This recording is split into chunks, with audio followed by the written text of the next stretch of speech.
Hey, how's it going? Nick Digilio here. Thank you. Look at you and your face and the thing around it, and you got to look outstanding, man. You look damn good. You look good with your face. It's more than I can say for my face. Hey, Nick Digilio here. Thanks for checking out my YouTube channel. It's free. I do videos pretty much daily, movie reviews, monologues, stories, any of that kind of stuff. Crazy live theater stories, memories, and all kinds of crazy shit. And I love to do it. I love to tell the stories, and I love to do movie reviews and have some fun. And in order to keep doing that, I need your help at Patreon. Go to patreon.com/NickDShow in order to keep these videos coming. Need some help. They're all DIY. I do it all on my own. Could use a little dough to help things go and to help my, and this is a separate thing, but my podcast, I love to do that. And that's separate from this, and that takes up a lot of time, and I want to do that as well. But I want to continue to do this stuff, and I need your help. Pick a tier. Donate monthly. As little as $3, $3, $6, $25 a month. As little as $3, and it helps. Every little bit helps. So go to patreon.com/NickDShow and please donate what you can, become a patron, and you get bonus videos and bonus material and content that nobody else gets unless you become a patron and donate. And that includes behind the scenes stories at WGN and the firing and all that stuff and many, many other stories that come about like once or twice a month. I put those extra videos out there from behind the scene radio stuff that only patrons can get. You want those stories, please donate. That's a little bonus. Hopefully that'll get you to donate. Okay, so patreon.com/NickDShow. And as I mentioned in my podcast, Nick D Podcast on the Radio Misfits Podcast Network every Tuesday and Friday at noon. All right, here's the deal. I think it's time that we talk about Donald Sutherland. I think it is.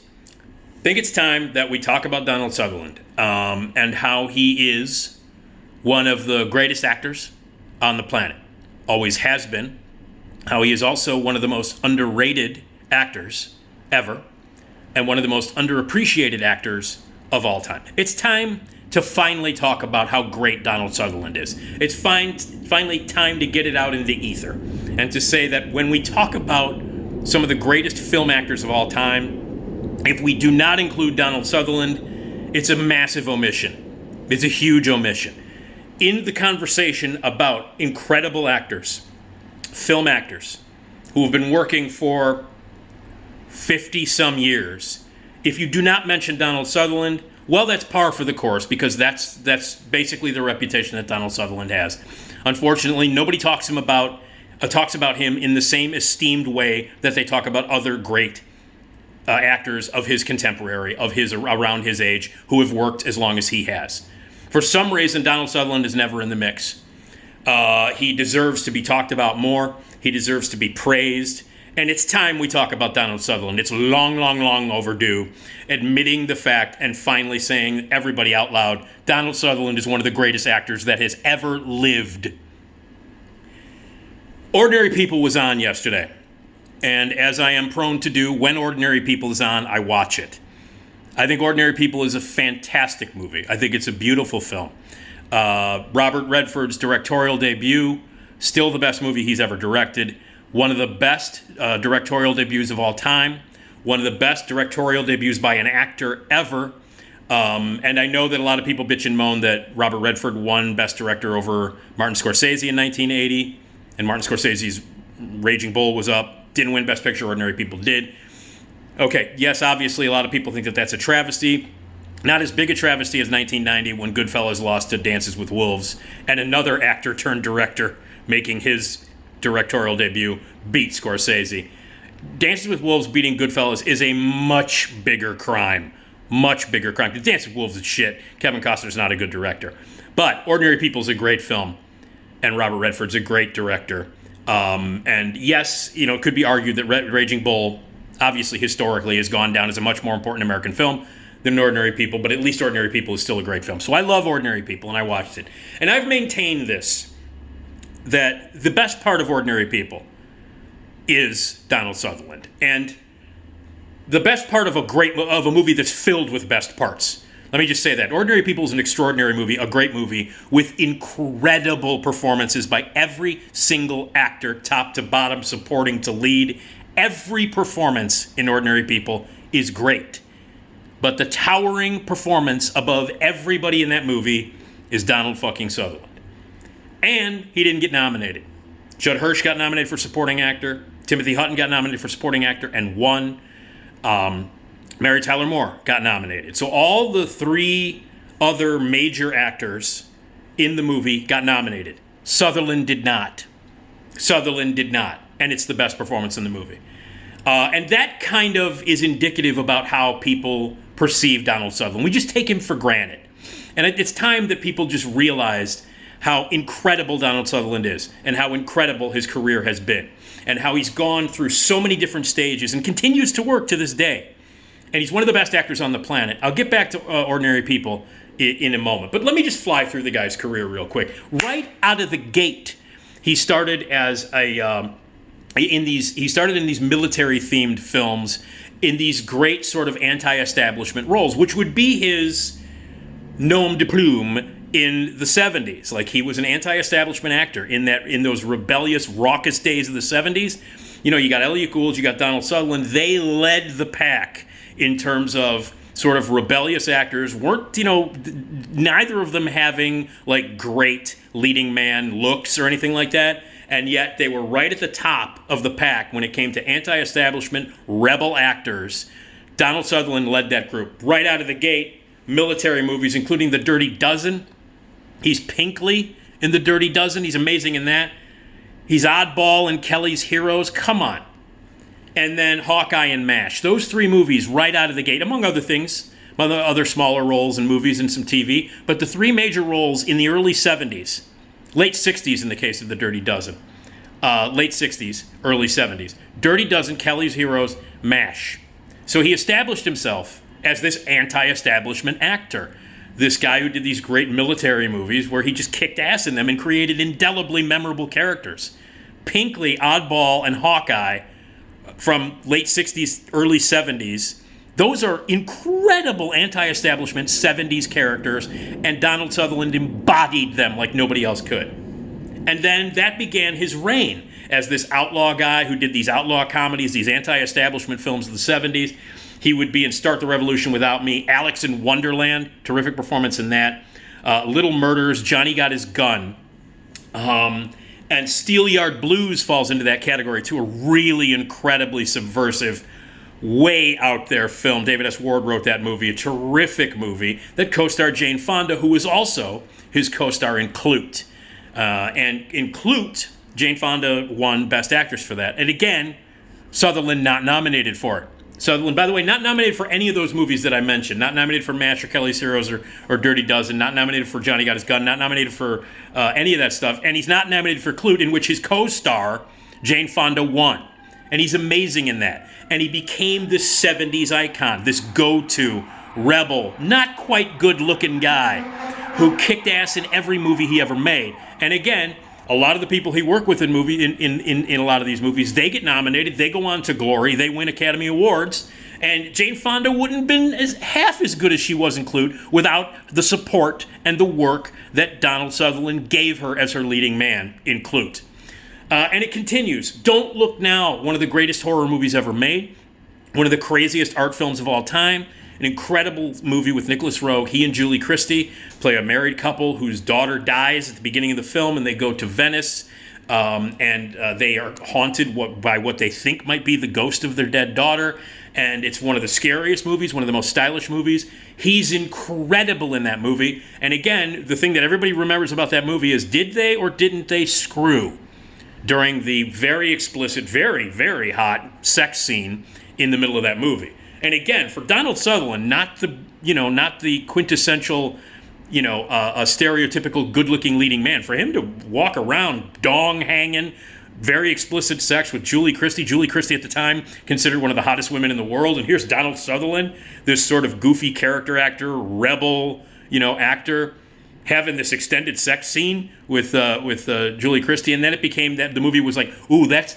Instead of being the movie where Donald Sutherland gives this impassioned, heartbreaking, beautiful, intense, incredible performance in a great horror film, it became a movie about, did these two people screw? Anyway, Don't Look Now. And then more badass 70s stuff. He's in Day of the Locust. He's in 1900. He's in Fellini's Casanova as Casanova. He's in The Eagle Has Landed. These are all movies back to back to back to back to back where he cemented himself as a character actor, as he could play a leading man, he could play a weirdo, he could do everything, and he played these lead roles, good in everything. Never awarded any kind of statue, ever, for any of these movies. Like Don't Look Now, that's an Oscar-worthy performance. Fellini's Casanova, he's amazing in that. 1900, everybody else gets nominated, the movie gets nominated, awards and statues thrown at it, Donald Sutherland gets nothing, and he gives one of the best performances in that movie. Then he does fun stuff, like he's in the Kentucky Fried Movie as the clumsy waiter, which leads him to work with John Landis in Animal House. He's hilarious as Jennings in National Lampoon's Animal House, the pot-smoking, hip college professor who starts banging Karen Allen.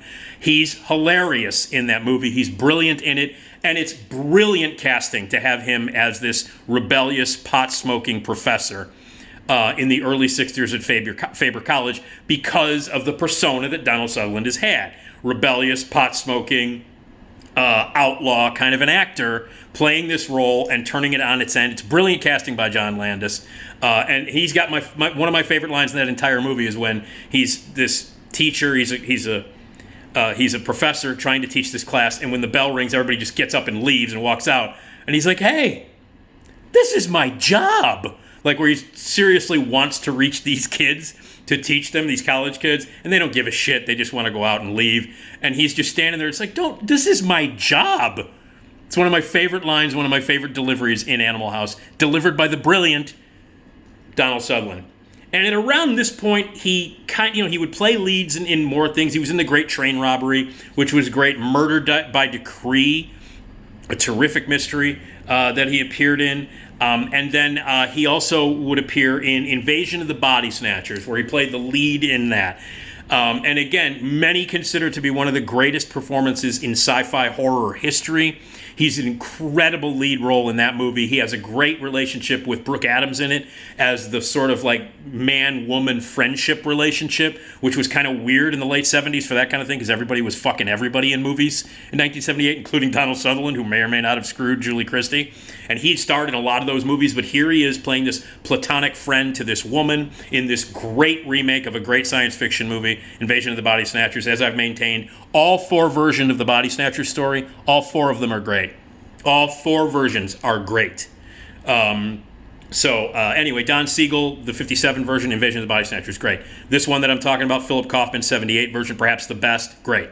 Abel Ferrara's 1993 version, Body Snatchers, fantastic. And then the Invasion with Nicole Kidman and Daniel Craig, also good. But anyway, his work in 1978's Invasion of the Body Snatchers, which is a classic, legendary, gone down in history as one of the greatest horror sci-fi movies of all time, one of the greatest remakes of all time, and he carries it. He's the lead. He's fucking great in it. It's another underappreciated, great performance that anchors Invasion of the Body Snatchers in a reality that we care about. Donald Sutherland is amazing in that movie. He's amazing in everything. Ordinary People is in that mix. I'll get back to Ordinary People. Eye of the Needle, a fantastic movie where he played like this mysterious, could he be a killer, could he be a spy? Kate Nelligan is in it. Again, there's a romance. He's a leading man in that movie, but an unusual leading man, not just his looks, but the way he acts, his style, his voice choices, his accent. Eye of the Needle. Crackers, a really hilarious Louis Malle film. Really funny movie where he's part of a bunch of safecrackers and thieves. He's terrific in that. Heaven Help Us. This is when he kind of moves into classic supporting roles. Like, if you need Donald Sutherland as kind of an older guy to have a few scenes in the movie but steal those scenes, you go to Donald Sutherland. Heaven Help Us, a great 1985 film about Catholic schoolboys, teenagers, coping with life, and he plays the head brother at this Catholic school. He's unbelievable in Heaven Help Us. Lost Angels, which is another teen rebel movie in which he plays a doctor, and he's got one of the best line deliveries of all time in Lost Angels. He's like, "Fuck you, farmer, fuck you," which is one of my favorite lines of all time. The Rosary Murders, another sort of 80s, mystery kind of a thing. Lock Up, for Christ's sake, he's the villain in a Sylvester Stallone movie, and he pulls it off. Donald Sutherland can do anything. Donald Sutherland can do anything. He can play romantic leads, he can do comedy, he can do drama, he can do horror. He can do supporting roles. He can do everything, and he can play a goddamn villain in a Sylvester Stallone movie. He played the crazy-ass warden in Lockup. He was in A Dry White Season, another very serious movie. He played a supporting role in that politically charged movie. Again, showing up, doing the great work that we expect from Donald Sutherland.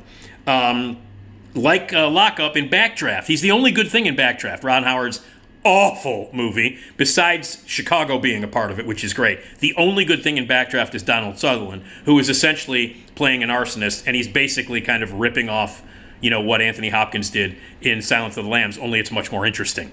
So Donald Sutherland, again, JFK, best part of JFK, best scene in JFK, when Donald Sutherland just explains everything. Who's going to profit? Who did it? Blah, blah, blah. All of the conspiracy insanity, Oliver Stone gave it to Donald Sutherland, and he delivered it to the point where you almost believe him. It's a bunch of conspiracy theory horse shit, but coming out of the great Donald Sutherland's mouth, it somehow seems right.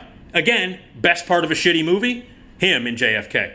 Buffy the Vampire Slayer, again playing a supporting role. He's like he's got this great, fatherly role in Buffy the Vampire Slayer. It's a fun movie, much better than the TV series. He embraces the goofiness of it, takes it very seriously. He loves horror, he loves sci-fi, he loves that kind of stuff. Part of an all-star cast in Outbreak. He's great in Outbreak. Time to Kill, speaking of all-star casts, he's in that, based on the Grisham novel directed by Joel Schumacher, which was the big movie that sent Matthew McConaughey soaring, and Donald Sutherland is in that. This is when he's doing these stuff like now in the 90s, supporting guy, elder statesman of acting who can do anything, bring him in. You will add gravitas to a movie if you put Donald Sutherland in it. Space Cowboys, Clint Eastwood's incredibly entertaining and unbelievably great movie about 4 senior citizen astronauts who go off into space.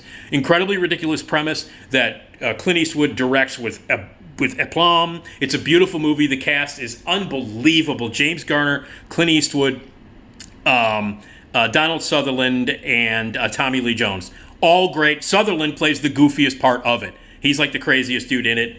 Great part for Donald Sutherland. Fierce People, small role in that independent movie, Cold Mountain, in which Renee Zellweger was honored in that movie, and he wasn't.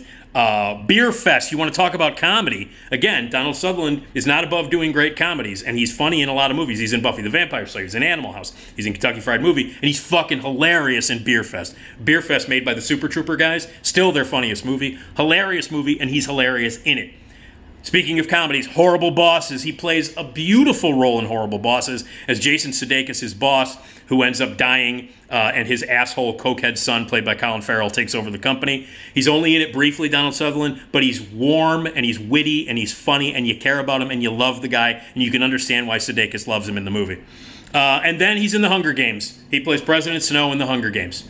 So he's in a franchise, he's in a huge franchise, making lots of money and seen by millions and millions of people. And a lot of the young people who see Hunger Games look at him and go, wait a minute, I think my parents know who he is. So here's a guy whose career has spanned from the 60s into now. He's been a part of great movies, he's been a part of bad movies. He's always good. He's always solid.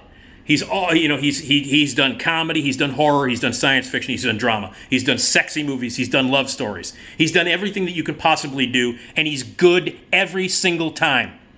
If you want to make sure that you have a good performance in a movie, you put Donald Sutherland. He's even in Moonfall, which was Roland Emmerich's recent piece of shit movie where the moon blows up. He shows up in that and has a blast. He's in one scene, essentially playing the same character he played in JFK, but drunk. And he has a blast with that. And clearly somebody said, here's a check, come in, be Donald Sutherland, be great. And he's in the movie for 5 minutes. It's the only 5 minutes of the movie that doesn't suck. So all of the stuff that he's done over the decades, over the genres, over the styles, he's consistently great. Never, ever once been nominated for an Academy Award. Ever. Never. It's a crime. Now to get back to Ordinary People. Ordinary People, as I was just watching the other day, he's unbelievable in that movie. Mary Tyler Moore, Judd Hirsch, Timothy Hutton, all nominated. Hutton wins. The best performance in that movie is Donald Sutherland. He's heartbreaking in it. He's amazing in it. It's a subtle performance. It's a beautiful performance. There are so many scenes in that movie that are beautiful and either intense or heartbreaking or tragic or strong, where you're rooting for the guy.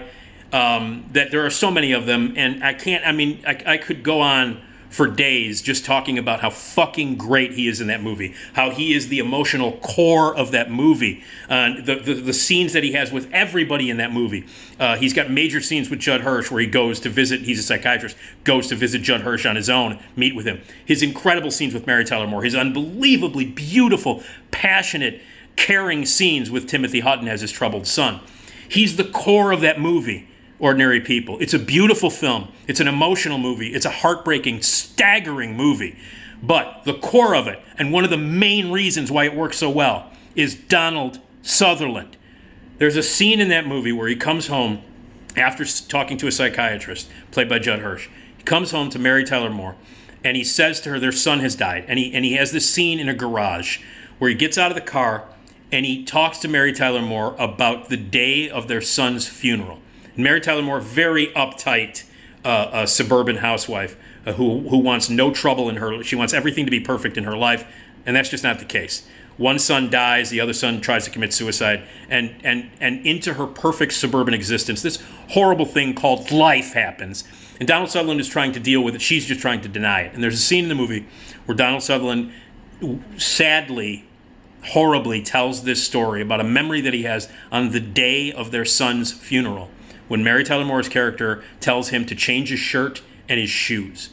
And this scene where Donald Sutherland is coming to terms, why does it matter what I wore to my son's funeral? What does it matter what I wore on my feet? That scene is as beautiful an example of acting as you will ever see in your life. That scene, the garage scene, where Donald Sutherland is talking about what she told him to wear to their son's funeral, is fucking heartbreaking. And it is one example of the incredible work that he did in Ordinary People. It's the best performance in the movie.